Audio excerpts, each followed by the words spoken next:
ආයුබෝවන් මිතුරනි. අපි අද කතා කරන්න යන්නේ බොහෝ දෙනෙක් උනන්දු වන, ඒ වගේම කුතුහලයෙන් පිරුණු මාතෘකාවක් ගැන. ඒ තමයි බුදුදහමේ සඳහන් වන දිව්‍ය ලෝකයේ ඇති දිව්‍ය විමාන සහ දිව්‍ය උයන්වල අසිරිය ගැන. මම කලින් වීඩියෝවකින් ගෙනාවා දිව්‍ය ලෝක ගැන විස්තරයක්.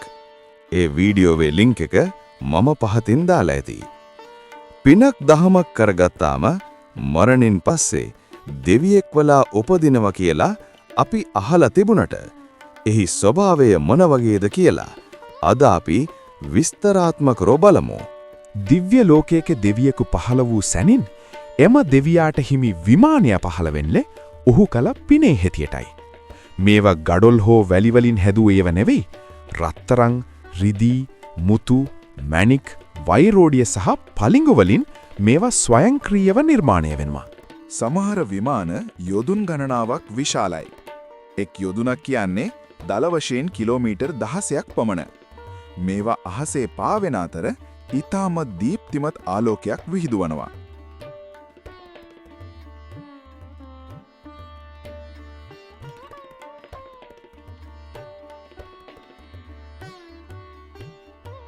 විමාන ඇතුලේ දිව්‍ය ඇඳන්, දිව්‍ය සලුපිලි සහ ඕනෑම සැප සම්පතක් සිතූසෙනින් පහළ වෙනවා.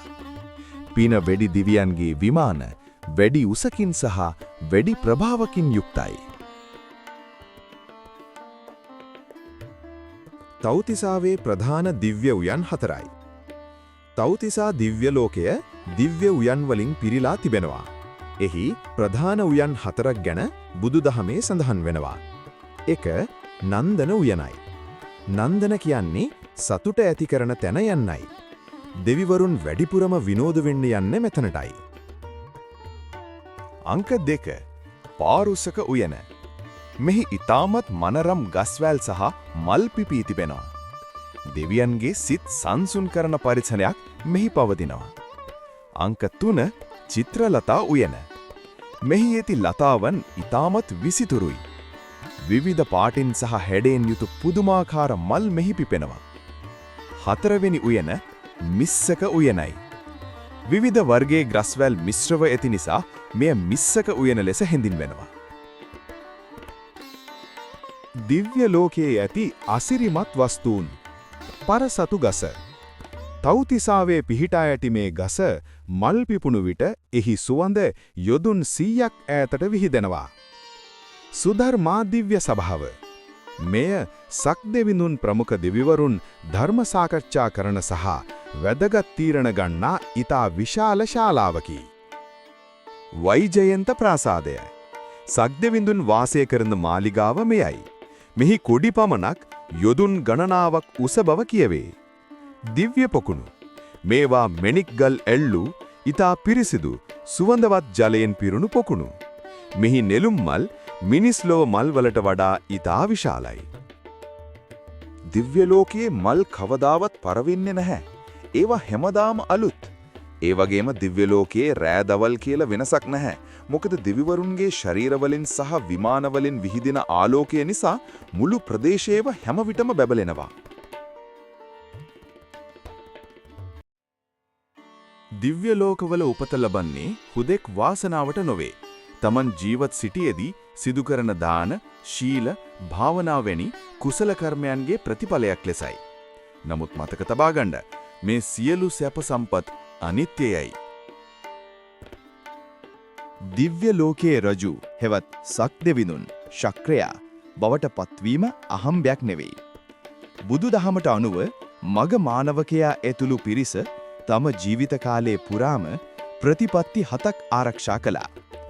ඕනෑම කෙනෙකුට දිව්‍ය සම්පත් ලබා ගැනීමට මේ ගුණාංග 7 අතිශයින්ම උපකාරී වෙනවා. මව්පියන්ට උපස්ථාන කිරීම. මාතා පෙත්තිබරු. තම මව සහ පියා ඊතා ආදරයෙන් රැකබලා ගැනීම, ඔවුන්ට අවශ්‍ය ආහාර පාන, බෙහෙත් හෙත් සහ උපස්ථාන නොපිරිහෙලා ඉටු කිරීම පළමු වතපදයයි. දෙවන වතපදය තමයි කුලදෙටුවන්ට ගරු කිරීම. කුලේ ජෙට්ටා පචායි. පවුලේ සහ සමාජයේ තමන්ට වඩා වයසින් වැඩි, ගුණයෙන් වැඩි වැඩිහිටියන්ට ගරු කිරීම සහ ඔවුන්ට නමස්කාර කිරීම මෙයින් අදහස් කෙරේ.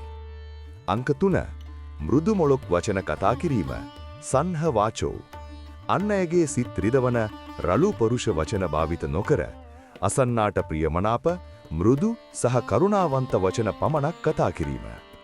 අංක 4 කේලාම් කීමෙන් වැළකීම. අපි සුන වාචෝ දෙදෙනෙකු අතර ભેද ඇති කරන සමගිය බිඳ දමන කේලාම් කීමෙන් සම්පූර්ණයෙන්ම වැළකී සිටීම. සෑම විටම මිනිසුන් සමගි කරන වචන කතා කිරීම.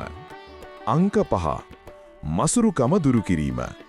මච්චේර විනයෝ තමන් සතු දෙය අන් අයට දීමට ඇති අකමැත්ත හෙවත් මසුරුකම දුරු කිරීමයි. විවෘත දෑතෙන් යුතුව දන් දීම සහ පරිත්‍යාගශීලී වීම මෙහිදී අදහස් වෙයි.